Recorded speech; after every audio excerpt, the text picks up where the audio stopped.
देखिए, लग्न कुंडली से, अन्योन्य कुंडली से, दशा से, अन्योन्य दशा से शुभ ग्रह युक्त समय, वो ऐसा समय जो रखिए सब तरह से मानसिक संतुलन और शारीरिक रोग से भी जो है सो माने उनसे परे, ये सब के बावजूद ही शांति मिलने पर ही मनुष्य को ये अपने आप में समझ में या लगता है जो हमें शुभ सुंदर समय चल रहा है और सुख सौमनस्यता आनंद, जितना भी धन इकट्ठा कर लीजिए, जितना भी वैभव विद्या बुद्धि सब कुछ भरपूर है आपके पास में, कोई कमी नहीं है, लेकिन शांति नहीं है तो सब बेकार है।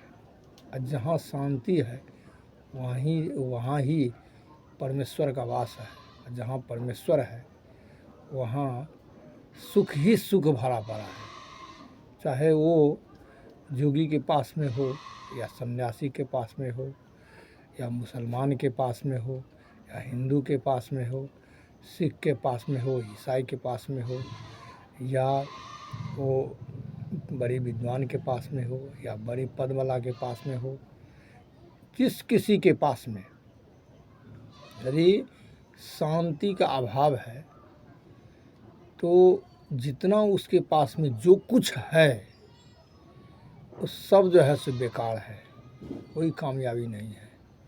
इसीलिए तो संत महात्मा और योगी सन्यासी एकांतवासी होते हैं और एकांत में ही शांति का अनुभव होता है और एकांत में ही वो अपने आप पर रिसर्च कर पाएंगे। क्या है ऋषि को क्या कहते हैं? ऋषि कहते हैं रिसर्चर, जो तत्व को निचोड़े, जो उसको शोध करे विषय वस्तु को, और जो है सो अपने आत्म बल से, आत्म विद्या से जो है सो सत्य देख ले, सत्य कहाँ है और कैसे सत्य का अनुभव करना चाहिए, ये ज्ञान हो जाने पर ही कहते हैं तमसो माँ सदगमय, और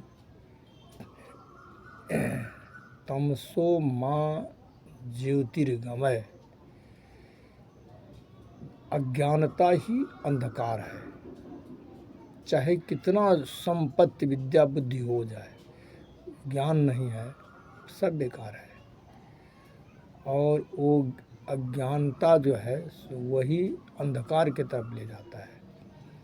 और तमसो माँ ज्योतिर्गमय, अंधकार से ही ज्योति की तरफ जो विद्या ले जाए, यानी अज्ञान से ज्ञान की तरफ, वही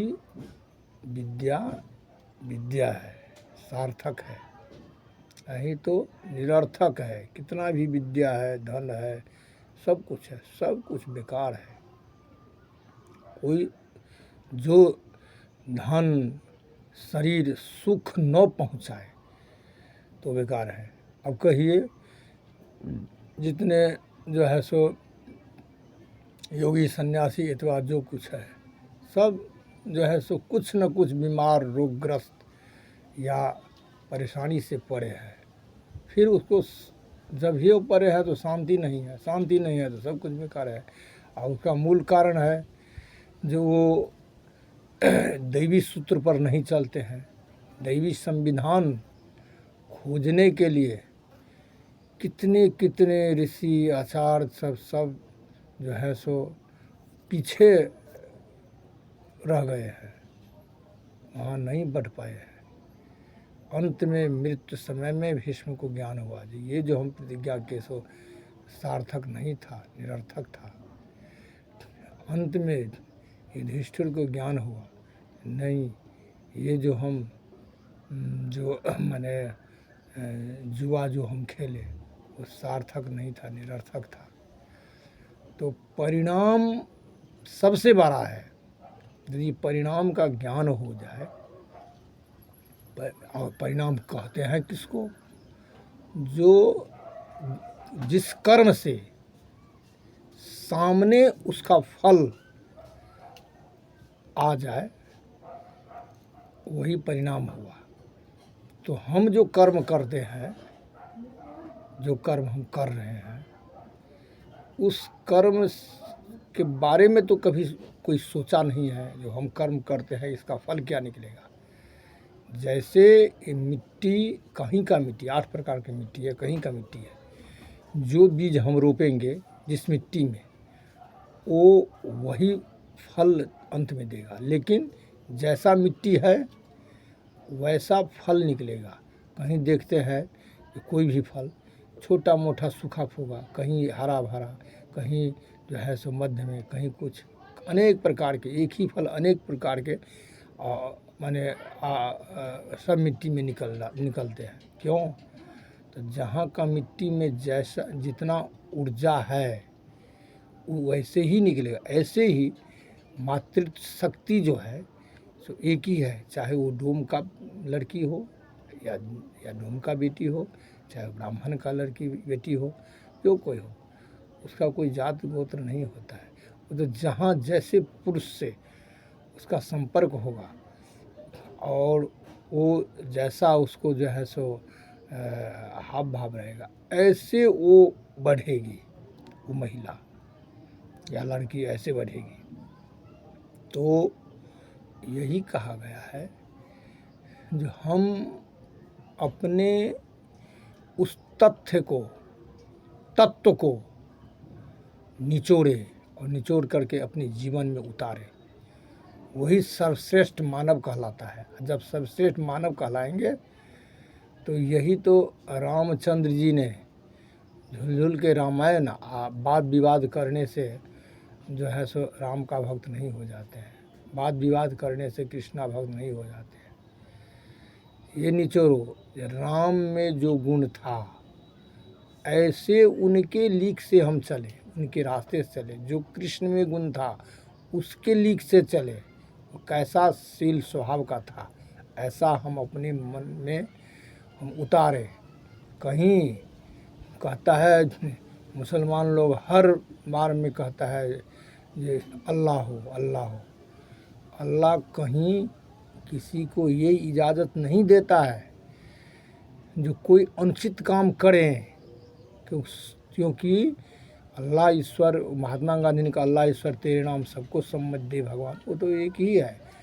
समझ में कोई अल्लाह कहता है, कोई ईश्वर कहता है, कोई कुछ कहता है, रंग बिरंगा कहता है। लेकिन वो जो दुनिया को बनाया है, ये नहीं कहा है जो तुमको बनाया है इसलिए जो किसी जीव को तू भक्षण कर जाओ, इसलिए नहीं। वो जीव भी उन्हीं का संतान है और हम भी उन्हीं के संतान हैं।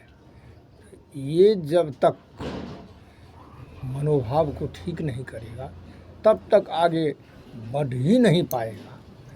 और यही कारण अभी देखते हैं क्या होता है, पराजय का कारण यही है। जो पराजय युधिष्ठिर को भी हुआ था, लेकिन उसको असत्य मार्ग से पराजय किया था। ऐसे ही अभी पराजय सब कहता है जो चलो मोदी को दूसरे चल से हुआ, लेकिन पराजय हुआ, सीट पूरा नहीं हुआ, पराजय हुआ। लेकिन उनको असत्य जो है असत्य मार्ग से पराजित हुआ। सत्य मार्ग से पराजित नहीं, सत्य से रहते तो पराजित नहीं होते। तो और देखिए जो असत्य मार्ग से पराजित किया उसको अभी देखते हैं और आगे भी देखेंगे क्या हाल होगा, कहीं का नहीं रह जाएगा। तो यही सब समझदारी रखना चाहिए। और उदाहरण जो है कोई हमारे मन में ये नहीं है जो पक्षपात, लेकिन यही उदाहरण तो ऐसे ही दिया जाता है। जो अनुचित काम करता है तो देखो अनुचित का फल क्या हुआ, और जो उचित कर्म करते हैं उचित का फल क्या हुआ। यही उदाहरण जो है सो ज्योतिषी पंडित ये सब यही उदाहरण देते हैं। और सब जो है सो जन्मांग चक्र से जो है सो देखने में सब पता लग जाता है ये किस तरफ जाएगा। लेकिन उसका भी निदान है, उसका निदान जो है सो पूजा पाठ नित्य धर्म, किसी को पीड़ा न देना। कितना भी कुरान पुराण ये सब जितना भी पढ़ लीजिए वो सब बेकार है जब तक आप धर्म के तहत नहीं चलेंगे और धर्म को आगे नहीं रखेंगे। जो हमारे कर्म से किसी को कष्ट न हो, किसी को आपत्ति न आए, किसी को विपत्ति न हो, किसी को जो है सो पीड़ा न हो, तब जो है सो कुरान पुराण पढ़ा हुआ सब फायदा करेगा। उसी को अल्लाह ईश्वर भी उसको सहायता करते हैं। और नहीं तो बस वैसे कि वैसे वो डिंग हाँकते रहते हैं, कोई फलदायी नहीं है। अब हम विराम देते हैं वाणी।